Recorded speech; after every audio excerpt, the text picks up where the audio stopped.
So the NBA season is almost over, and I got a thought in my head.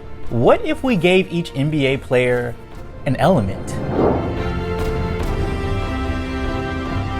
Hello, welcome to the Which series, where I sort people, I put people into elements, I say which lightsaber form they have. Today, we're going to be talking about the NBA Finals, both the Lakers starting lineup and the Heat starting lineup, and we're going to figure out which element they would have.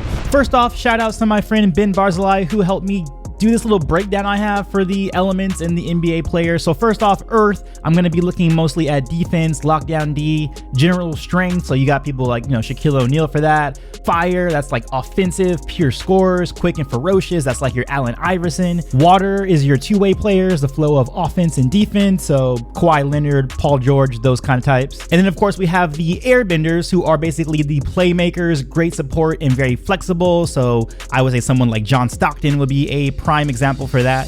But let's get into the Heat's starting lineup first. First, let's look at Bam Adebayo, who I think is a mix between Earth and Fire. He has both great defense and explosive on the drive, but if we were just to go with one, I would say Earth for sure, especially after this crazy block. Got downhill, couldn't punch it.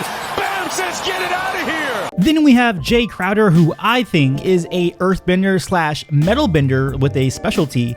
This is mostly because of his stand-up threes and his precision shooting. Whenever you see him, he's usually just posted up on the edge of the three line, whether he's at the top of the key or in the corner. He's just waiting to get that kick out and to make those threes, which makes him, a precision shooter, which is why I gave him the metal bending specialty. But really, he's there to get rebounds and defense, which of course is a foundation of Earth. And then we have Jimmy Buckets, who is of course a firebender, though I would say he has some elements of a airbender, specifically with his ability to, be a playmaker and also that signature spin move that he has. But really, it's his huge drives and his mid-range shots, and really he is the catalyst for most of the scoring on the Miami Heat. And then with Duncan Robinson, I would say this guy is a pure firebender. He is a pure scorer. The only significant stat line for him is his points, even that isn't all that significant, but let's not mind that. But he's doing his thing. He's a shooting guard. He's doing as a shooting guard should do, and that is score. So yes, definitely Duncan Robinson, firebender. And then of course we have Goran Dragic, who is, I would say, definitely an airbender. I mean, he's second most in terms of assists on his team,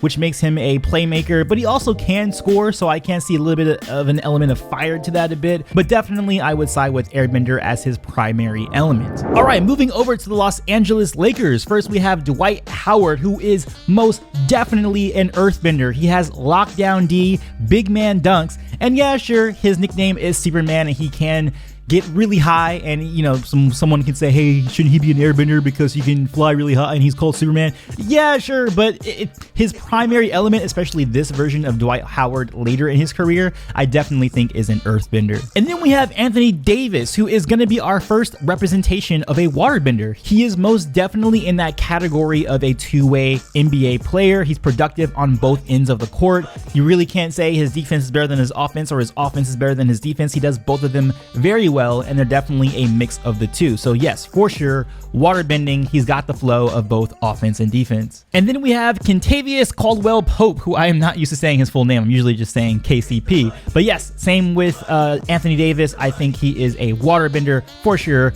Two-way player, pretty standard, definitely not as productive as a Anthony Davis, but of course that's just how it works on the team. You have maybe 2 or 3 stars. But yes, Kentavious is definitely a waterbender, two-way player. And then we have Danny Greene, who again is another waterbender. A lot of waterbenders on the Lakers, which makes sense considering that they are the Lakers. But Danny Greene definitely has that lockdown D. He was brought on the Lakers because of his lockdown D plus his three-point shooting. Though I think he's a little bit overrated as a three-point shooter and as a scorer in general, especially in the playoffs. I feel like his production and his points go way down in the playoffs, and that he seems awesome because of his regular season exploits. And I'm not going to go on a rant about Danny Greene, but I just think he's one of the most overrated offensive players. So I almost want to give him an earth-bending category because I think that his main element, his main production on a basketball team is his defense, and specifically his lockdown defense. But fine, I'll say water because he's shoots threes as well. So fine, water, but I'm really gonna say earth. And then of course we have LeBron James, which my girlfriend jokingly said that he should be an airbender because he's bald. And as funny as that is, it's actually kind of true, because if you kind of look into what he is, he's definitely a playmaker. He has been criticized during his career that he facilitates offense too much and that he sometimes defers and kicks out the ball too often when he should be driving to the hoop. But he's also got lockdown defense, which would make him an earthbender. I mean, how many times have we seen him just shut people down on the defensive end, or how many times he's got a chase down block from way across the court? But then on that same token, he's quite explosive. As we remember from his early career, he was known as a freight train, and if you were in front of LeBron James, the best thing to do was just to get the heck out of the way while he scores on you. Posey will defend. LeBron James with no regard for human life. And then considering all of that, yes, he's a two-way player because he does offense and defense just as well as the other, but he does all the other elements well as well. So what could we choose? Like, shoot, if there was only some kind of way, something in the Avatar universe where someone can use all the elements. That's right, LeBron James would totally be the Avatar, and it sort of works. He is the best player in the league right now. I don't care what they say about Giannis. There's no one else who does it better than him in an all-around sense, whether we're talking about the combination of getting points, getting assists, blocks, rebounds. I mean, the guy's got how many triple doubles in his career right now? So yes, LeBron James is the Avatar.